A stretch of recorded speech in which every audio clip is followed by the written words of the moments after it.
వెంటనే మా ఛానల్ని సబ్స్క్రైబ్ చేయండి.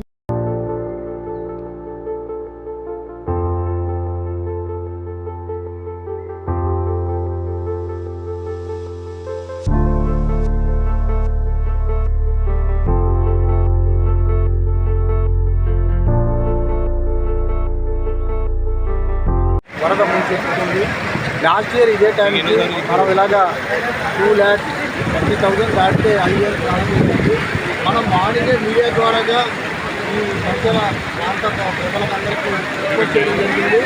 మీరు ఎవరైనా అవతల పక్కన ఉంటే ఇతరులకు రండి, అవతల పెట్టుకోండి. ఒక 1 అవర్లో ఇది క్లోజ్ అవుతుంది చెప్పడం జరిగింది.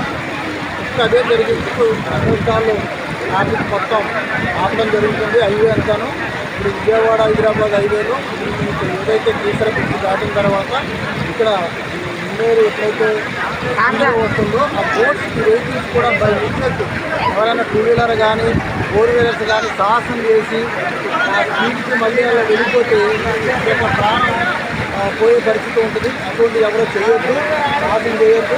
ఒక్కరోజు ఈ ప్రయాణాన్ని వాయిదా వేసుకోండి, రేపు క్లియర్ అయిపోతుంది.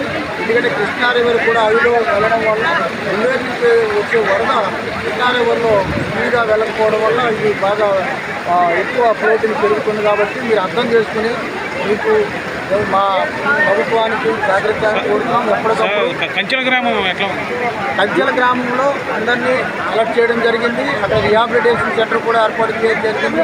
ఇప్పుడు అప్పటికే ఆల్రెడీ ఊళ్ళో మొత్తం ఇలా జరగబోతుందని మార్నింగే అనౌన్స్మెంట్ ఇప్పించడం, ప్రజలందరూ అప్రమత్తంగా ఉన్నారు, వాళ్ళు సహకరిస్తున్నారు.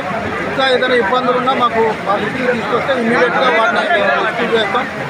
సాధ్యమైనంత వరకు అందరినీ సేవ్ చేయడానికి అందరూ సహకారంతో ప్రయత్నిస్తాం. Thank you.